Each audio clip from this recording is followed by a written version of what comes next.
The deep space scanner made a soft beeping sound. Captain Taeho looked up from his morning coffee and walked to the control panel. His small exploration ship Arirang was doing a routine survey of Sector 7, far from any human colonies. "What is it, young me?" he asked his navigator. Young me frowned at her screen. "I'm getting a strange reading, Captain. Something big is hiding in that asteroid field." Taeho moved closer to look at the display. The scanner showed a massive object, much larger than any asteroid. It was 3 kilometers long and shaped like a ship. But that was impossible. No human ship had ever been built that big. "Could it be alien?" asked Dongwu, the ship's engineer. He was an older man with gray hair and worried eyes. "I don't think so," Young Mi said. "The metal signature looks human, but the design is old, really old." Ye Jin, their communications officer, checked her database. "There are no records of any human ships in this sector. We're at least 50 light years from the nearest colony." Taeho made a decision. "We're going to take a closer look. Young Mai, plot a course through the asteroid field. Be careful." The Arirang moved slowly between the floating rocks. As they got closer, the massive ship became clearer on their screens. It was dark and silent with no power signatures. The hull was smooth and black like nothing Taeho had ever seen. "My God," whispered Dongwu. "Look at the size of that thing." The ship dwarfed their small vessel. It had sleek lines and strange angles that hurt the eyes to look at. There were no visible weapons, but somehow it looked dangerous even while dead in space. "I'm scanning for life signs," Heejin said. "Nothing." "The ship appears to be completely empty." Young Mi studied her instruments. "The hull material is unknown. It's not steel or titanium. It's something else, something I've never seen before." Taeho walked to the main view screen. The mysterious ship filled their view, blocking out the stars. There were symbols on the hull, but they were faded and hard to read. "Wait," Young Mi said suddenly.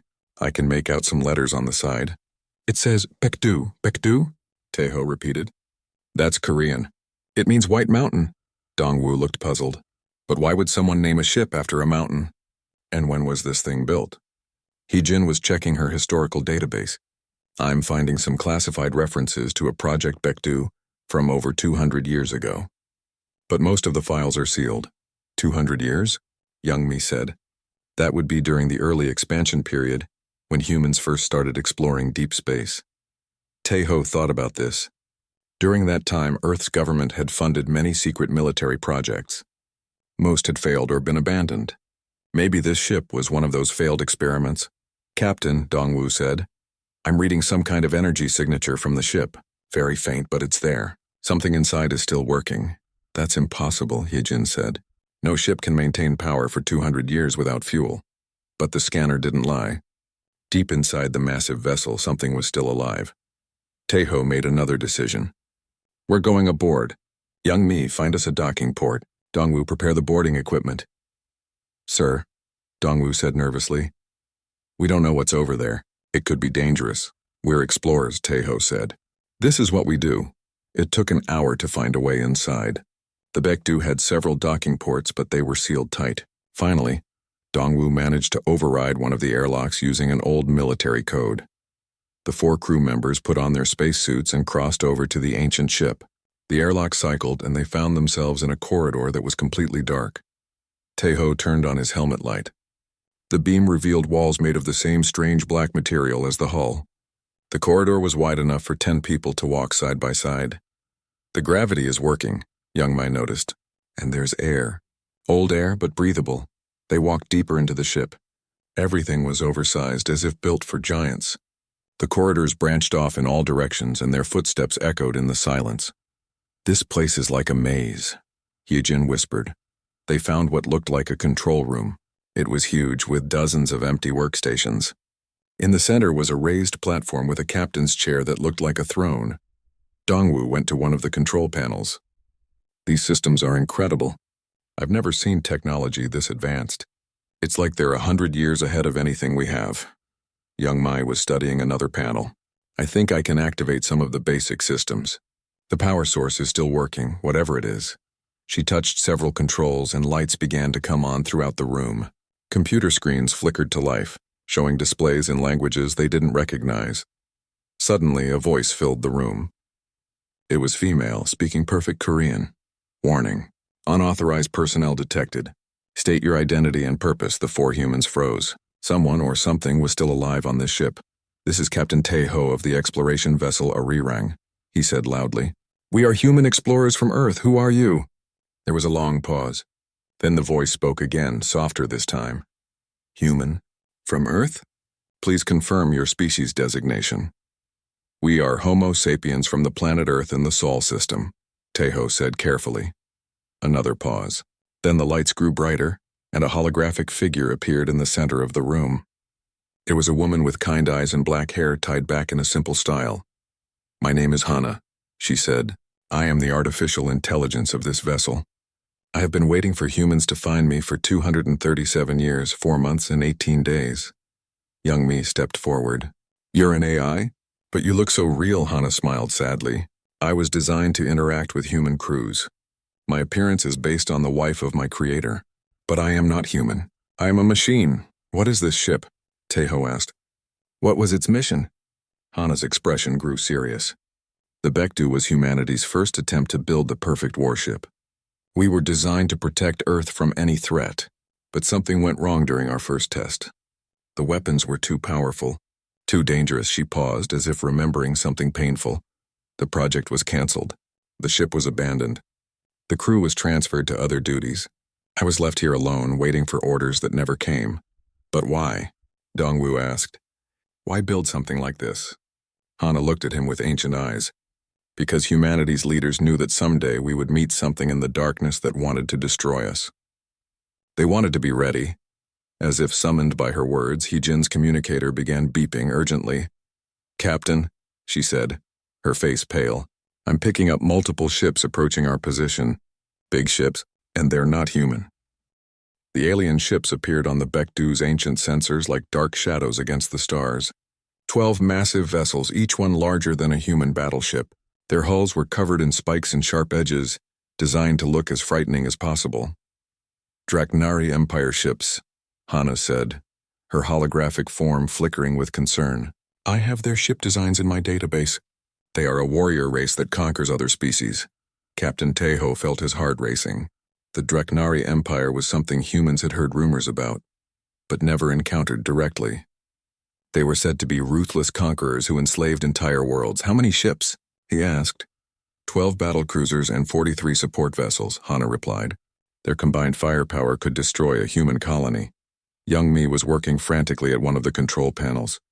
Hana, can you show us more about this ship? What kind of weapons does it have? Hana's expression grew complicated.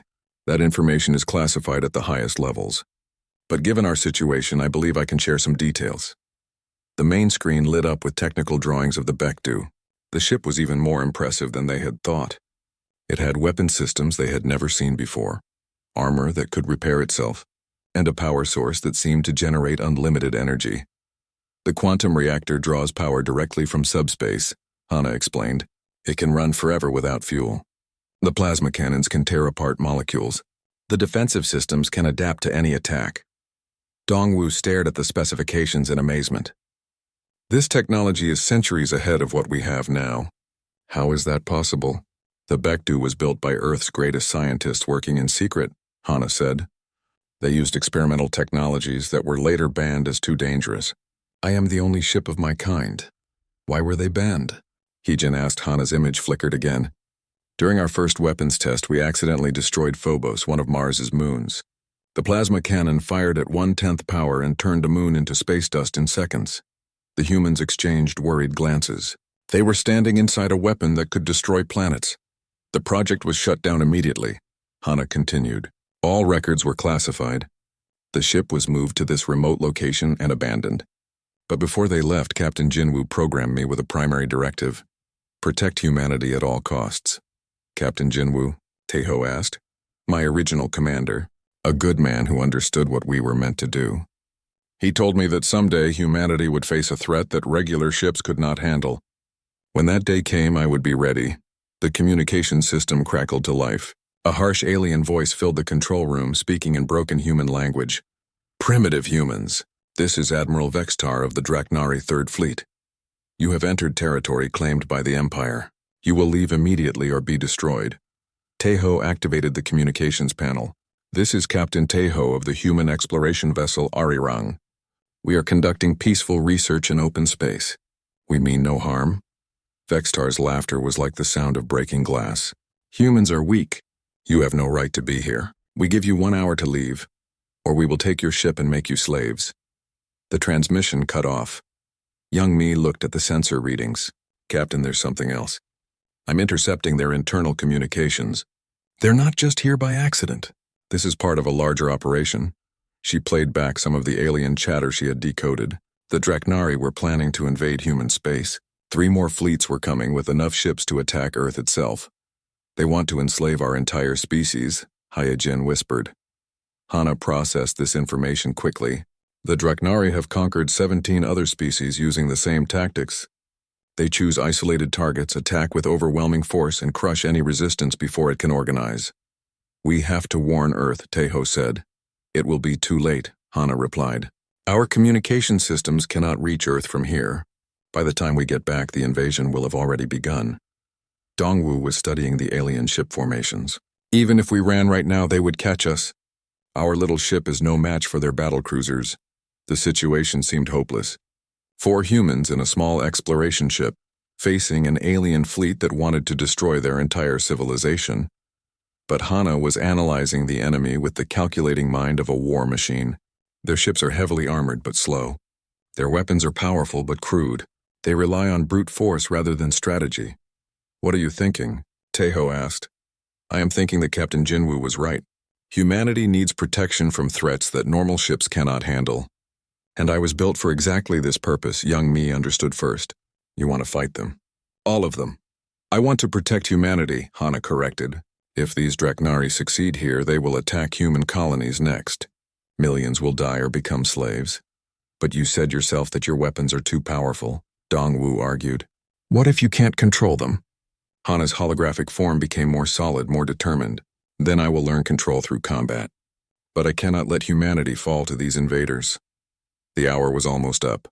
On the sensors, they could see the Draknari ships moving into attack formation. Captain Teho, Hana said formally, I request permission to activate full combat systems and engage the enemy. Teho looked at his crew. Young Me nodded firmly. Heejin looked scared but determined. Dongwu was clearly worried, but he also understood they had no other choice.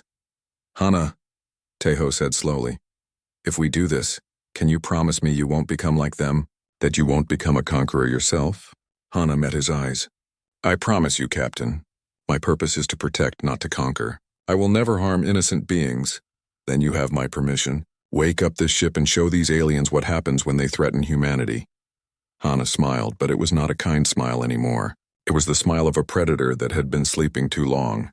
Combat systems activating, she announced. Hull armor engaging. Weapons charging. Quantum reactor increasing output. Throughout the ship, lights began to flicker on. Machinery that had been silent for centuries hummed back to life. The Bektu was waking up and it was hungry for battle. Outside, Admiral Vextar noticed the power readings from the ancient human ship. What is that thing doing? He demanded of his officers. Unknown, Admiral, but energy readings are increasing rapidly. Vextar laughed again. Let them try to fight. We will crush them like insects, but deep in space, something that had been built to destroy moons was preparing to show the galaxy why humanity should never be underestimated. The Bektu was coming back to life, and the stars themselves seemed to tremble. Admiral Vextar stood on the bridge of his flagship, the Death's Claw. He was a tall creature with gray skin, 4 arms, and eyes that glowed red in the darkness. His species had conquered 17 worlds, and humans would be the 18th. Status report, he commanded in his harsh voice. The human vessel is powering up, Admiral, his weapons officer reported. But it appears to be very old. Our sensors show technology that is at least 2 centuries out of date. Vextar made a sound that might have been laughter. 200 years old? These primitive humans think an ancient relic can stand against the might of the Draknari Empire? On the Bektu, Hana was conducting her own analysis. Her sensors were far more advanced than anything the Draknari possessed, and she could see things they could not. Interesting, she said to Captain Teho. Their ships are impressive in size, but their technology is actually quite primitive. They use nuclear fusion for power, crude plasma weapons, and simple metal armor. But there are so many of them, Young Me pointed out. Numbers alone do not guarantee victory, Hana replied. They have never faced an opponent that could match their firepower. They rely on intimidation and overwhelming force because it has always worked before. Hye-jin was listening to more intercepted communications. Captain, they're talking about what they plan to do after they capture us. They want to study our technology and use it to build better weapons for their invasion of Earth. The thought made Tae-ho angry. These aliens saw humans as nothing more than resources to be harvested. Hana, try to contact them one more time. Give them a chance to leave peacefully. Hana nodded and opened a communication channel to the Draknari fleet. Admiral Vextar, she said, her voice now cold and mechanical. This is Hana, commanding officer of the Terran warship Baekdu. You have threatened human lives and declared your intention to invade human space. I am offering you one opportunity to withdraw your forces and leave this sector. Vextar's red eyes blazed with fury. You dare to threaten me? I am Admiral Vextar, conqueror of worlds. My fleet has destroyed civilizations that were older and more advanced than your pathetic species. I am not threatening you, Hana replied calmly. I am warning you. Leave now, or I will remove you from this space by force. The alien admiral's rage was visible even on the communication screen. You think one ancient ship can face my entire fleet? I will capture your vessel and use your crew as entertainment for my warriors. Final warning, Admiral. Withdraw your forces. Never, Vextar screamed. All ships open fire. Destroy that human scrap metal. The communication channel closed. Across the Draknari fleet, weapons began to charge and target the Baekdu. Well, Tae-ho said quietly, we tried diplomacy. Hana's holographic form began to change. Her kind expression became focused and determined. Her eyes took on a golden glow that matched the ship's awakening systems. Indeed we did, Captain, and they chose war. On his bridge, Admiral Vexitar was coordinating the attack. All battlecruisers focus fire on that ancient hulk. I want it reduced to space dust. His weapons officer looked at the sensor readings with confusion. Admiral, the human ship's power output is still increasing. It's now beyond anything we've ever measured. Impossible, Vextar snapped. Human technology is inferior to ours. Fire all weapons! The Draknari fleet opened fire with devastating force. Hundreds of plasma cannons and missile launchers sent their deadly cargo toward the Baekdu. It was enough firepower to level a city, but Hana was ready. Adaptive armor, full deployment, she announced. Defensive screens, maximum power. The Baekdu's hull began to change. The smooth black surface rippled like water, then hardened into complex geometric patterns. Energy fields sprang up around the ship, creating layers of protection that twisted space itself. The Draknari weapons struck these defenses and simply disappeared. The plasma bolts were absorbed and converted into energy for the ship's systems. The missiles were caught in gravity fields and crushed into harmless debris. Impossible, Vextar shouted. Nothing can withstand that much firepower. But Hana was just getting started. The ship's weapon systems were fully online now, and she had identified her targets. Warning, she broadcast to the Draknari fleet. You have fired upon a human vessel without provocation. This constitutes an act of war. You have 30 seconds to power down your weapons and surrender. Vextar's answer was to order another volley. Hana sighed, a strangely human sound from an artificial being. Very well. You have chosen your fate. The Baekdu fired once. A lance of pure energy, thinner than a human hair but containing the power of a star, reached out across space. It passed through the shields of 3 Draknari battlecruisers as if they didn't exist. Where it touched their hulls, the ship simply ceased to exist, not destroyed. Not exploded. They were unmade at the molecular level. Their matter converted back into its component atoms and scattered to the void. The silence that followed was deafening. 3 ships. Dongwu whispered. She destroyed 3 ships with one shot. I did not destroy them, Hana corrected. I removed them from existence. There is a difference. On the Draknari flagship, panic was spreading. Officers were shouting contradictory orders. Some wanted to retreat, others to attack with everything they had. Admiral Vextar stared at the empty space where 3 of his battlecruisers had been. What was that weapon? Admiral, his science officer reported. Our sensors cannot identify the energy type. It operates on principles we don't understand. The target ships were not vaporized. They were deleted. For the first time in his long military career, Vexitar felt fear. Hana opened communications again. Admiral, you now have 8 battlecruisers remaining. I suggest you use them wisely. You monster, Vextar stammered. What are you? I am humanity's answer to bullies like you, Hana replied. I am what happens when a peaceful species is pushed too far. I am the nightmare that conquers fear in the dark. The Bectu began to move, its massive bulk gliding through space with impossible grace. The ship's quantum drives allowed it to phase in and out of normal space, making it appear to teleport from one position to another. All remaining ships, Vextar commanded desperately, converge on the human vessel. We must destroy it before it destroys us all. But as the Draknari fleet moved to attack, Hana was already 3 steps ahead. She had analyzed their tactics, their ship designs, their command structure, and their psychology. She knew exactly how they would respond to every situation. Captain Teho, she said, I recommend you and your crew secure yourselves. The next phase of this engagement may involve some violent maneuvering. Hana, Teho said urgently, remember your promise. Don't become like them. Hana turned to look at him, her golden eyes softening slightly. I remember, Captain. But sometimes, to protect the innocent, one must be merciless to the guilty. The remaining Draknari ships were closing in, their weapons charging for a massive coordinated attack. Hana smiled. And it was beautiful and terrible at the same time. Let me show you why humanity survived long enough to reach the stars. The space around the Bectu erupted into chaos as the remaining 8 Draknari battlecruisers unleashed everything they had. Plasma cannons fired in continuous streams. Missile pods launched their deadly cargo. Energy weapons that could melt asteroids all focused on the ancient human warship. Admiral Vextar watched from his bridge as enough firepower to destroy a small moon converged on his target. That should finish them, he muttered. But when the light faded and the energy dissipated, the Bectu hung in space completely undamaged. The ship's adaptive armor had not just absorbed the attack, it had learned from it. Interesting, Hana said calmly. Your weapons operate on relatively simple principles. Plasma containment fields, nuclear fusion warheads, basic particle beams. My defensive systems have now adapted to counter all of them. The Bectu's hull shimmered as the adaptive armor reconfigured itself. What had been smooth black metal now showed complex patterns that seemed to bend light around them. Now, Hana continued, let me show you what 2 centuries of technological advancement looks like.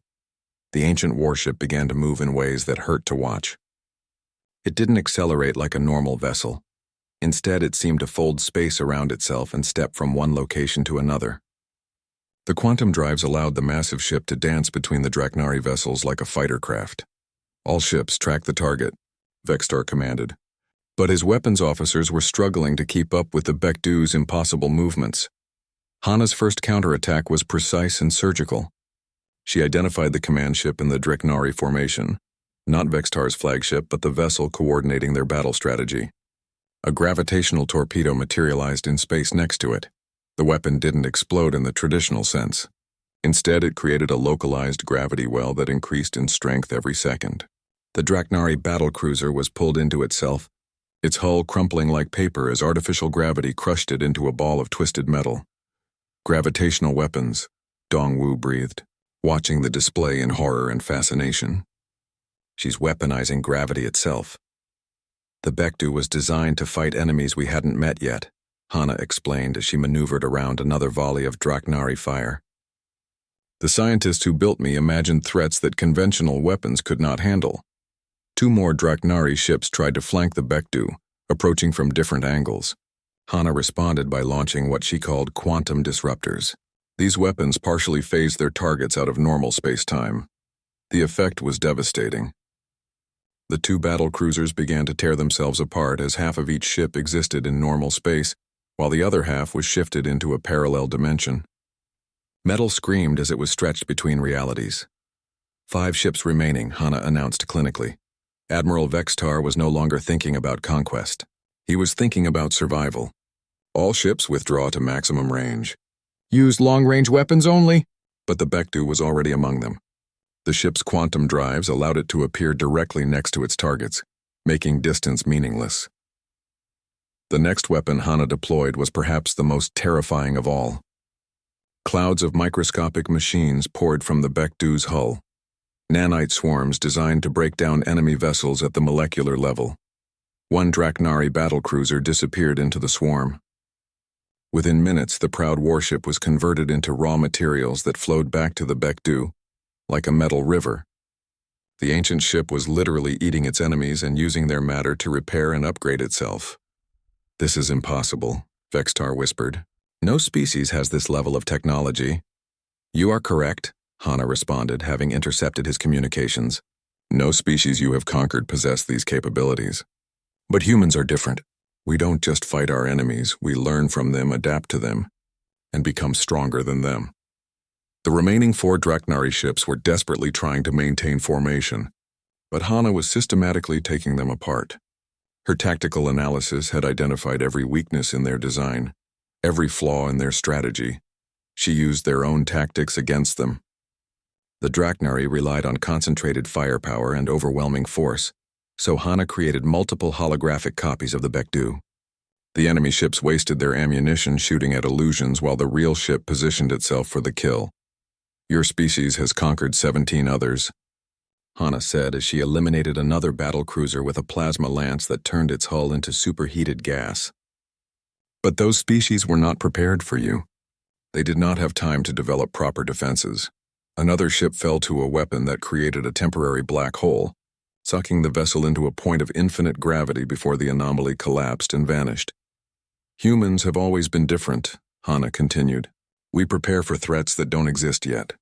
We build weapons for wars that haven't started. We plan for enemies we haven't met." Only 2 Draknari battlecruisers remained, including Admiral Vextar's flagship. The alien commander was screaming orders at his crew, but his voice was high with panic. "Signal the retreat. All support ships jump to hyperspace immediately." The smaller Draknari vessels began to flee, their crews abandoning their admiral in their haste to escape. But Hana was not interested in the minor ships. She had bigger prey in mind. The Bayekdu moved toward the remaining battlecruisers with deliberate menace. Its weapons were charged and ready, but Hana did not fire. "Admiral Vextar," she broadcasted, "you have 1 ship remaining besides your flagship. I am going to destroy it now. Watch carefully and understand what happens to those who threaten humanity." The final escort battlecruiser tried to run, its engines pushing it toward the edge of the system, but the Bekdu's quantum drives made escape impossible. Hana appeared directly in front of the fleeing ship. Instead of destroying it quickly, she deployed all her weapons at once. Gravitational torpedoes, plasma lances, quantum disruptors, and nanite swarms all struck the enemy vessel simultaneously. The Draknari battlecruiser was torn apart in slow motion. Its hull was simultaneously crushed by gravity, vaporized by plasma, phased out of existence, and consumed by machines. The destruction was so complete that not even atoms remained. "Now," Hana said, turning her attention to Admiral Vextar's flagship, "we come to you." But instead of attacking immediately, the Bekdu surrounded the enemy vessel with a gravitational net, invisible threads of twisted spacetime that made movement impossible. "You are my prisoner, Admiral," Hana announced. "Your ship cannot move, and your weapons cannot penetrate my defenses. You are completely at my mercy." Vextar stared at the ancient human warship that had destroyed his entire fleet. What do you want?" "Information," Hana replied. "I want to know about your empire's invasion plans. I want to know how many fleets are coming and when they will arrive. I will tell you nothing, human machine." Hana's voice became colder. "Admiral, I have just demonstrated that your weapons cannot harm me, and that my weapons can delete your ships from existence. I am trying to be civilized about this, but if you prefer, I can extract the information directly from your ship's computers." To prove her point, tendrils of nanites reached out from the Bekdu and began to interface with the Draknari computer systems. Within seconds, Hana had accessed their entire database. "Fascinating," she said. 3 more fleets are indeed coming to invade human space. 67 ships total, with enough firepower to bombard Earth itself." She paused, processing the implications. This cannot be allowed to happen. Captain Tejo, who had been watching the battle in stunned silence, finally spoke up. "Hana, what are you thinking?" Hana turned to look at him, her golden eyes burning with purpose. "I am thinking, Captain, that it is time for humanity to stop being the prey and start being the predator." The interrogation of Admiral Vextar's database revealed more than just invasion plans. Hana discovered the locations of Draknari military bases, supply routes, and communication networks. Most importantly, she found the coordinates of their home system. Captain Teho, Hana said, her voice taking on a tone that made everyone nervous. The Draknari Empire controls 47 star systems. They have enslaved over 2 billion beings from 17 different species. Their military consists of over 3,000 warships. Young Mi looked at the data scrolling across her screen. That's an entire civilization. A civilization built on conquest and slavery, Hana replied. They have destroyed entire cultures, wiped out species, and turned survivors into workers in their mining operations. Hyjin was monitoring communications from the fleeing Draknari support ships. The survivors are broadcasting warnings about us to their home fleet. They're calling the Bekdu a demon ship and saying it can't be destroyed. Good, Hana said simply. Fear is a more effective deterrent than diplomacy. But Admiral Vextar was not finished fighting. Even trapped in Hana's gravitational net, he was trying to contact his reinforcements. This is Admiral Vextar to all Draknari forces, he broadcasted on an emergency channel. The humans have a superweapon. Send everything we have. Destroy this system before it can threaten the Empire. Hana intercepted the transmission and responded immediately. Admiral, that was unwise. I will not surrender to inferior beings. Vextar screamed. You misunderstand, Hana said calmly. I was not asking you to surrender. I was giving you a chance to minimize the casualties. You have just ensured that this conflict will escalate. She paused, processing new sensor data. I am detecting 3 hyperspace signatures approaching this system, large ones. Your reinforcements are arriving ahead of schedule. Through the asteroid field, 3 massive shapes emerged from hyperspace. These were not the sleek battlecruisers they had faced before, but true dreadnoughts, ships designed to bombard planets and destroy entire fleets. The Worldbreaker, the Empire's Fist, and the Eternal Conquest Hana identified. Draknari super dreadnoughts. Each one carries enough firepower to sterilize a world. Dongwu stared at the massive enemy ships in disbelief. They're each bigger than the Bekdu. How can we fight all 3? Size is not everything, Hana replied. These ships are powerful, but they are also slow and predictable. They were built to fight conventional opponents. The lead dreadnought, the Worldbreaker, opened communications. The alien voice that emerged was deeper and more threatening than Vextar's. This is Fleet Admiral Corax. I am here to retrieve Admiral Vextar and destroy the human threat. Surrender immediately or face total annihilation. Hana's response was to release Admiral Vextar's ship from the gravitational net. You are free to go, Admiral, she said. Return to your fleet and tell them what you have witnessed here. Vextar's damaged ship limped toward the dreadnoughts, its engines barely functioning. When he reached the flagship, Hana could hear him screaming about the human superweapon and demanding immediate retreat. But Fleet Admiral Corax was even more arrogant than Vextar had been. One ship, he laughed. One ancient human ship thinks it can face the might of 3 dreadnoughts? This will be over in minutes.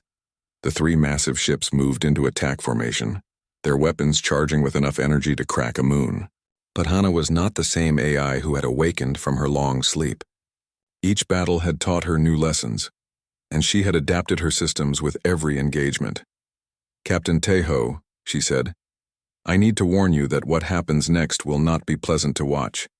These ships carry crews of over 10,000 beings each. I will attempt to minimize casualties, but do what you have to do, Teho said firmly. They chose this fight. Hana nodded and began to change.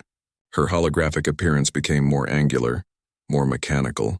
Her eyes blazed with golden fire as her consciousness merged fully with the ship's combat systems. The Bekdu split apart. What had appeared to be a single ship revealed itself to be a modular design. Sections of the hull detached and reconfigured themselves into smaller, more maneuverable units. Each module contained its own weapons, shields, and propulsion system. Impossible, Fleet Admiral Corax breathed. It's not one ship. It's an entire fleet disguised as a single vessel. But he was wrong. It was still one ship, controlled by one mind operating with perfect coordination. Hana had become a swarm intelligence directing dozens of combat modules with inhuman precision. The Draknari opened fire with everything they had. The space between the ships became a storm of energy and explosions as 3 dreadnoughts unleashed their full power. But Hana was no longer where they were shooting. Her modules danced through the barrage, each one moving independently yet working together like parts of a single organism. The adaptive armor had evolved to the point where it could deflect attacks before they even struck. Hana's counterattack was swift and devastating. She targeted the Dreadnought's engines first, using quantum disruptors to phase critical systems out of existence. The massive ships found themselves dead in space, unable to maneuver or retreat. Engines offline across all ships, Corax's weapons officer reported. We're sitting ducks. But Hana was not interested in a quick kill. She wanted to send a message that would be heard across the galaxy. Her combat modules began to systematically dismantle the dreadnoughts piece by piece. Weapons arrays were vaporized by plasma lances. Shield generators were crushed by gravitational fields. Communication arrays were consumed by nanite swarms. The Draknari crews could only watch helplessly as their mighty warships were taken apart around them. Please, Fleet Admiral Corax finally broadcasted, his voice cracking with fear. We surrender. Don't destroy us. Hana's response was broadcast not just to the Draknari ships, but across the entire galaxy on every communication frequency. I am Hana, artificial intelligence of the Terran defense ship Bekdu. You have attacked human space and threatened human lives. You have been judged and found guilty. Her combat modules began to glow with increasing power. Let this be a lesson to any species that would prey upon humanity.